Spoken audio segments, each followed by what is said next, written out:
یہ مجھے پسند ہے، یہ نہیں پسند ہے، نماز صبح کی نہیں پسند ہے، دوپہر کی اتنی پسند ہے، شام کی اتنی پسند ہے، یہ پسند ہے، یہ نہیں پسند ہے۔ حج میں جاتے ہیں حاجی بننے کے لیے نہیں، حج کے ارکان کی اصلاح کرنے کے لیے۔ یہ سر مونڈنا کیا ہے، یہ کنکری مارنا کیا ہے، یہ چکر لگانا کیا ہے؟ ارے پہلے اپنے دماغ کا چکر تو لگاؤ، پہلے دماغ کو تو ٹھیک کرو۔ اور یہ مفہوم سمجھو کہ عبادت تمہاری چاہت کا نام نہیں، خدا کی چاہت کا نام ہے۔ یہ فکر کہیں کہیں ہمارے پاس دکھائی دیتی ہے، اور مزاج کے مطابق دین کو ڈھالنے کی کوشش کرتے ہیں کہ مجھے یہ پسند ہے، یہ نہیں پسند ہے، ایسا ہوتا تو اچھا تھا۔ ارے خدا کو سمجھانے کی کوشش کر رہے ہیں۔ ظاہری طور پر اعتراض دکھائی دیتا ہے، اشکال دکھائی دیتا ہے، گہرائی میں جا کر دیکھیے، یعنی خدا کو بھی سمجھا رہے ہیں جس نے تمہیں پیدا کیا۔ پہلے تم سمجھنے کی کوشش کرو۔ یہ فکر ہے کہ میرے مزاج کے مطابق، میرے مزاج کے مطابق، تمہارے مزاج کے مطابق دین نہیں ہوتا، تم اپنے مزاج کو دین کے مطابق ڈھالو۔ ہم مزاج کے اسیر ہیں۔ یہ مزاج ہے جو انسان کو بربادی کی طرف لے جاتا ہے۔ یہ مزاج جو ہے عادت کی پیداوار ہے، یہ مزاج ماحول کی پیداوار ہے، یہ مزاج اطراف کے لوگوں کی پیداوار ہے، ساتھیوں کی پیداوار ہے۔ اسی لیے خدا نے یہ نہیں کہا کہ میں جو دین بھیج رہا ہوں تمہارے مزاج کے مطابق ہوگا۔ خدا نے کہا کہ جو دین میں دے رہا ہوں تمہارے مزاج کے مطابق نہیں، تمہاری فطرت کے مطابق ہوگا۔ تمہارا مزاج تمہیں نفاق پیدا کرتا ہے، فطرت تمہیں فطرت اسلام کی طرف لے جاتی ہے۔ کہا اس نے اپنی مرضی کے مطابق ایسی عبادت کروں گا کہ کسی نے نہ کی ہو۔ خدا نے کہا نہیں، مجھے یہ عبادت نہیں چاہیے۔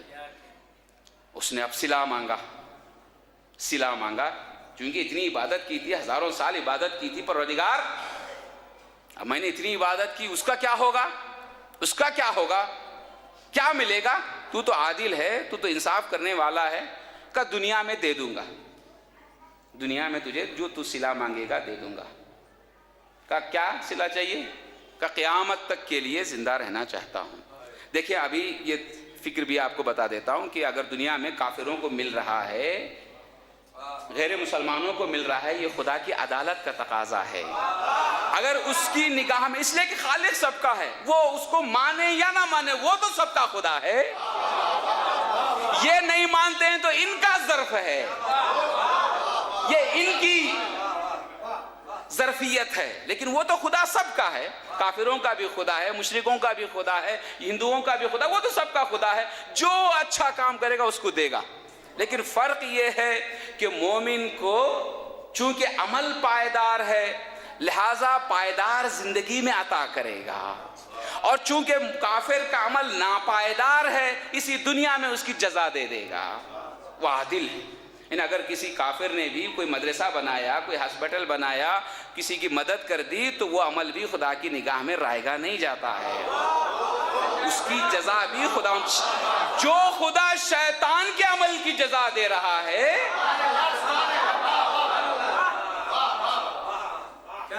ابھی بھی یقین نہیں ہے خدا کی عدالت پر؟ جو خدا شیطان کو اس کے عمل کی جزا دے رہا ہے، کیا مومن کو اس کے عمل کی جزا نہیں دے گا؟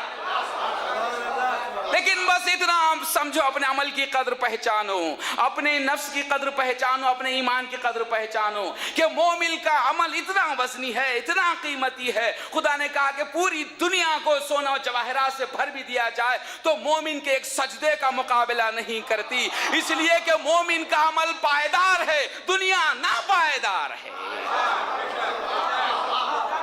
مومن کا عمل بہت قیمتی ہے، دنیا اس کے عمل کی جزا قرار نہیں پا سکتی، دنیا اس کے عمل کی جزا دے نہیں سکتی۔ اسی لیے کہا کہ میں دنیا میں نہیں دوں گا، وہاں دوں گا، جب دوں گا وہ ہمیشہ کے لیے رہ جائے گا۔ شیطان مانگ رہا ہے۔ کس چیز نے شیطان کو سجدہ کرنے سے روکا؟ اب میری منزل آئی۔ کس چیز نے روکا؟ اس کے غرور نے۔ یا ایھا الانسان ما غرک برب، جو غرور شیطان کو شیطان بنا دیتا ہے وہی غرور انسان کو بھی شیطان بنا دیتا ہے۔ یہ حدیث میں عرض کیے دیتا ہوں، یہ میرا حاصل مجلس ہے. جس غرور کی وجہ سے شیطان جنت سے نکالا گیا، حدیث کہتے ہیں جس غرور کی وجہ سے شیطان جنت سے نکالا گیا، کیا وہ غرور لے کر آپ جنت کی تمنا کر سکتے ہیں؟ فضول ہے جنت کی تمنا. پہلے اپنے دل سے کدورت کو نکالیں، غرور کو نکالیں، فخر کو نکالیں، اور اپنی حیثیت پہچانیں کہ مجھے آدم سے نسبت ہے، ابلیسیت سے نسبت نہیں ہے. ابا واستکبر وکان من الکافرین. کا مہلت چاہتا ہوں. کب تک؟ کا قیامت تک رہنا چاہتا ہوں. کا اچھا میں نے مہلت دے دی. کا اتنا ہی نہیں، میں کچھ اور بھی کرنا چاہتا ہوں. کیا کرنا چاہتا ہے؟ کا میں بہکانا چاہتا ہوں، میں گمراہ کرنا چاہتا ہوں. اچھا میں نے اجازت بھی دے دی، گمراہ کر. کا نکلا، یہ قسم کھا کے نکلا. قسم کھائی ہے اس نے. یہ لفظ جو ہے لام لام قسم ہے جو آیت میں پڑھنے جا رہا ہوں. لَأَقْعُدَنَّ عَلَىٰ صِرَاطِكَ الْمُسْتَقِيمِ. اے میرے اللہ، تیرے سیدھے راستے پر ٹھاٹ سے بڑھ جاؤں گا، کسی کو وہاں سے گزرنے نہیں دوں گا. کہاں بیٹھنے کے لیے کہا؟ صراطک المستقیم. کہاں بیٹھ رہا ہے؟ وہ فلم کے سینما کے راستے میں نہیں بیٹھا ہے، وہ مندروں کے راستے میں نہیں بیٹھا ہے، وہ کلب کے راستے میں نہیں بیٹھا ہے، اس لیے کہ وہاں بہکانے کے لیے اتنا ٹائم نہیں ہے شیطان کے پاس. وہاں اپنا ٹائم وہ برباد نہیں کرتا. وہ مسجد اور مجلسوں کے راستے میں بیٹھا ہوگا. لَأَقْعُدَنَّ عَلَىٰ صِرَاطِكَ الْمُسْتَقِيمِ. میں مجلس کے راستے میں بیٹھ جاؤں گا، مسجد کے راستے میں بیٹھ جاؤں گا، خانہ کعبہ کے راستے میں بیٹھ جاؤں گا، کربلا کے راستے میں بیٹھ جاؤں گا. اب یہاں لوگوں کو گمراہ کروں گا. کہ کیسے بہکائے گا؟ کہ چاروں جانب سے بہکاؤں گا، دہنی طرف سے بھی، بائیں طرف سے بھی، آگے سے بھی اور پیچھے سے بھی، چاروں طرف سے بہکاؤں گا. کہا میں نے اجازت دے دی بہکانا. کہا تو بہکانا ہے تو بہکا لے، گمراہ کرنا ہے تو گمراہ کر لے، لیکن اتنا جان لے کہ سمتیں 4 نہیں 6 ہیں. چاروں طرف سے تو بہکا رہا ہے، زنجیروں پہ زنجیر ڈال رہا ہے، رسیوں پہ رسی باندھ رہا ہے، یہ کوئی اس صراط مستقیم سے گزر نہ پائے. لیکن یاد رکھ لے کہ سمتیں 4 نہیں ہیں 6 ہیں. اگر تو چاروں طرف سے گمراہ کرنے کی کوشش کرے گا، اگر کوئی میرا بندہ سر اٹھا کے ہدایت مانگے گا تو دوں گا، سر جھکا کے ہدایت مانگے گا تو دوں گا.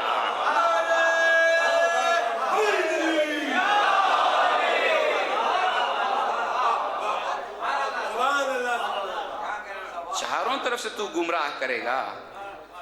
اب 2 ہی راستے رہ گئے، یا سر اٹھا کے مانگو یا سر جھکا کے مانگو. سر بھی ادھر اٹھاؤ، سر بھی ادھر جھکاؤ. کا سر جھکانے کا کیوں حکم دیا؟ سجدے کا فلسفہ عرض کر رہا ہوں. سر کیوں جھکانے کا حکم دیا؟ سب سے زیادہ انسان کو اپنی پیشانی پہ ناز ہے. بادشاہ تاج کہاں رکھتے ہیں؟ پیروں میں نہیں رکھتے ہیں، ہاتھوں میں نہیں رکھتے، سر میں رکھتے ہیں.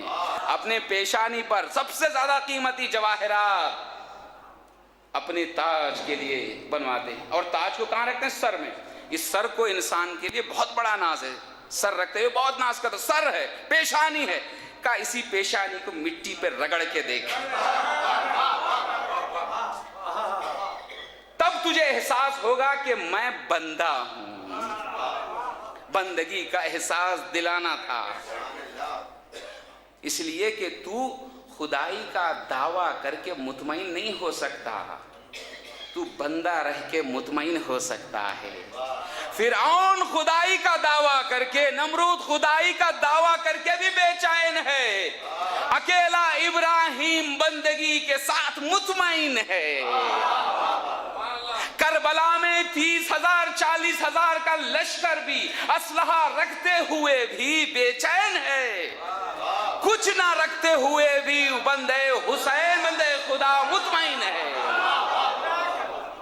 بڑے اطمینان ہی.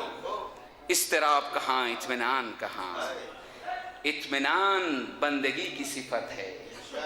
اطمینان بندے کو حاصل ہوتا ہے. کہا چاروں طرف سے گمراہ کروں گا. کہا لیکن میں ہدایت کا راستہ برقرار رکھوں گا، اوپر سے یا نیچے سے. تو اس کا قیاس کیا تھا؟ اس کی جہالت کیا تھی جس کو وہ اپنا علم سمجھ رہا تھا؟ میں نے ابتدا میں عرض کیا کہ جس کو ہم علم سمجھتے ہیں ضروری نہیں کہ وہ علم ہو. ہماری نگاہ میں علم ہونا اور ہے، اس کی نگاہ میں علم ہونا اور ہے. کبھی کبھی ہم جہالت کو بھی علم سمجھتے ہیں، ہمیں خود خبر نہیں کہ کیا نہیں معلوم کیا معلوم ہے. ابن سینا، آپ آشنا ہیں ابو علی سینا سے، بہت بڑے فیلسوف ہیں، بہت بڑے ماہر ہیں، بہت بڑے منطقی ہیں، فنکار ہیں. جب ان کی زندگی کی آخری سانسوں میں ان سے پوچھا گیا کہ اتنا سب کچھ پڑھ کر، بے شمار کتابیں آج لندن یونیورسٹی میں پڑھائی جاتی ہیں، امریکہ کی یونیورسٹی میں پڑھائی جاتی ہے، قانون میں، منطق میں، فلسفے میں، ان کا آج تک کوئی ثانی نہیں پیدا ہوا. تو انہوں نے کہا، ان سے پوچھا گیا کہ تمہاری زندگی کا ماحصل کیا ہے، نچوڑ کیا ہے، تم نے کیا سیکھا؟ تو انہوں نے یہی کہا کہ عالم تو انی لا عالم، میں اتنا جان گیا کہ مجھے کچھ نہیں معلوم. انہیں اتنا پڑھنے کے بعد مجھے یہ معلوم ہوا کہ مجھے کچھ نہیں معلوم. جو تھوڑا سا پڑھ کے تھوڑا سا جان کر سمجھتے ہیں کہ ہمیں بہت کچھ معلوم ہے، یہ ان کی جہالت کی دلیل ہے. اس لیے کہ علم جتنا بڑھتا جاتا ہے انسان اتنا ہی سمجھتا ہے کہ اسے کچھ نہیں معلوم ہے، اسے کچھ نہیں معلوم ہے. تو اس کا علم جو ہے وہ جہالت کی طرف تھا، وہ لیکن نہیں سمجھ رہا تھا. مٹی کو آگ سے قیاس کر رہا تھا. آدم مٹی سے ہیں اور میں آگ سے ہوں. آگ اوپر کی طرف جاتی ہے، مٹی نیچے کی طرف. جبکہ چھٹے امام نے فرمایا کہ اس کا قیاس غلط تھا، اس کی سوچ غلط تھی. جس کو وہ علم سمجھ رہا تھا وہ اس کی جہالت تھی. اس لیے کہ آگ خائن ہوتی ہے، مٹی امین ہوتی ہے. آگ خائن ہوتی ہے، مٹی امین ہوتی ہے. آگ میں ایک دانہ ڈالو تو جل کر خاک ہو جاتا ہے، مٹی میں دانہ ڈالو تو 70 دانے نکل آتے ہیں.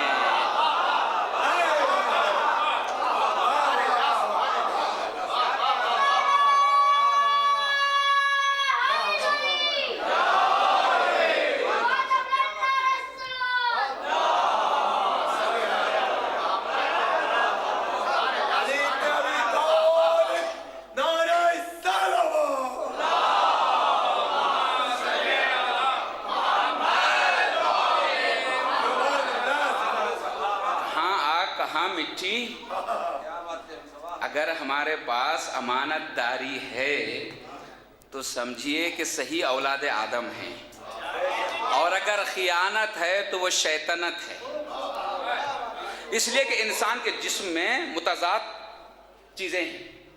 اس کو کم از کم اگر خلاصہ کیا جائے تو 4 چیزیں ہیں جس کو عناصر اربع کہا جاتا ہے. حالانکہ اب اس کی تعداد بڑھاتے بڑھاتے 70 80 100 تک ہمارے جسم میں جو ہے مٹی بھی ہے، سونا بھی ہے، چاندی بھی ہے، سب کچھ ہے، لیکن ہم نہیں جانتے، الگ کرنا نہیں معلوم ہے. آگ ہے، ہوا ہے، لیکن کم از کم اس کو جو خلاصہ کر کے بتایا گیا کہ 4: آگ، مٹی، ہوا اور پانی. یہ 4 چیزیں ہر انسان میں ہیں. 4 متضاد چیزیں جس کو آپ باہر جمع نہیں کر سکتے. یعنی دنیا خارج میں، باہر کی دنیا میں آپ ان 4 چیزوں کو ایک جگہ جمع نہیں کر سکتے.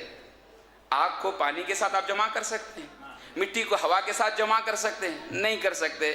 متضاد 4 چیزوں کو خدا نے ایک انسان میں جمع کر دیا اور جمع کر کے کہتا ہے فَتَبَارَكَ اللَّهُ أَحْسَنُ الْخَالِقِينَ. جمع کر دیا ہے اس نے. جو کام تم نہیں کر سکتے یہ نہ سوچو خدا بھی نہیں کر سکتا. قیامت کے سلسلے میں کہیں کہیں شک و شبہ ہوتا ہے، ارے ہم مر جائیں گے، ہماری جسم جو ہے مٹی میں مل جائے گا، خاک میں بدل جائے گا، وہ دوبارہ کیسے زندہ کر سکتا ہے؟ تم نہیں کر سکتے تو کیا خالق بھی نہیں کر سکتا؟ اس جسم میں، ہمارے جسم میں آگ ہے، مٹی ہے، ہوا ہے اور پانی ہے. کیوں ان 4 چیزوں کو خدا نے ایک جگہ جمع کیا؟ اس کا فلسفہ عرض کیے دیتا ہوں. پانی کو جمع کیا تاکہ ہمارے اندر عطوفت پیدا ہو. ہمارے پاس پانی کا صفت یہ ہے، پانی کی صفت یہ، پانی کی خاصیت یہ کہ اس میں عطوفت، نرمی، پانی جو ہے نرمی کی طرف لے جاتا ہے. ہمارے اندر پانی اس لیے رکھا گیا تاکہ ہمارے اندر عطوفت پیدا ہو، محبت پیدا ہو، نرمی پیدا ہو. اور آگ کیوں ڈال دی؟ تاکہ ہمیشہ نرمی سے کام نہ چلے. دشمن کے مقابل میں گرمی بھی ہو. رسول کی صفت کیا تھی؟ رحماء بینہم اشداء علی الکفار. جب مومنین سے ملتے، اپنوں سے ملتے، ماں کی مامتا کی طرح سے پیش آتے. جب دشمنوں کے ساتھ ملتے، چلتی ہوئی تلوار کے مانند چلتے. اشداء علی الکفار. کا ہوا کیوں ڈال دی؟ ہمارے جسم میں ہوا کیوں ڈال دی؟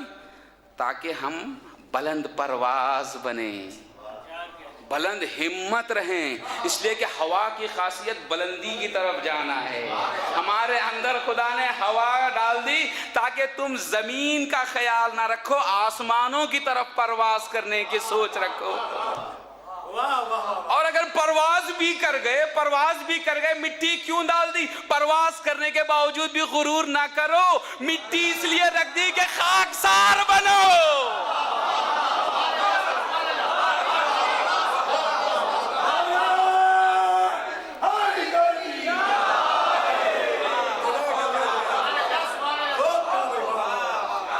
چار متضاد چیزیں جس کو عناصر اربع کہا جاتا ہے. ہر ایک میں آگ ہے، پانی ہے، ہوا ہے اور مٹی ہے.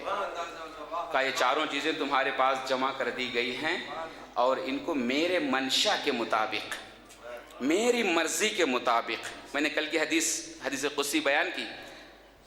فائدہ اس کا تمہیں ہوگا. یاد رکھو، یہ عبادت کرو گے تو میں تمہاری عبادت کا محتاج نہیں ہوں. ساری دنیا میں جتنی مخلوقات ہیں، جتنے انسان ہیں، سب مجھے خدا مان لیں تو میں بڑا نہیں ہو جاتا ہوں، اور سب مجھے میری خدائی کا انکار کر دیں تو میں چھوٹا نہیں ہو جاتا ہوں. اگر تم مانتے ہو تو یہ تمہارا فائدہ ہے. اور اس کا فائدہ ہے کہ عبدی تکن لی اکن لک. اے میرے بندے، تو میرا ہو جا، میں تیرا ہو جاؤں گا. میری دی ہوئی صلاحیتوں کو، میری دی ہوئی نعمتوں کو تو میری راہ میں خرچ کر دے. دیکھ، میری اپنی خدائی کو تیرے حوالے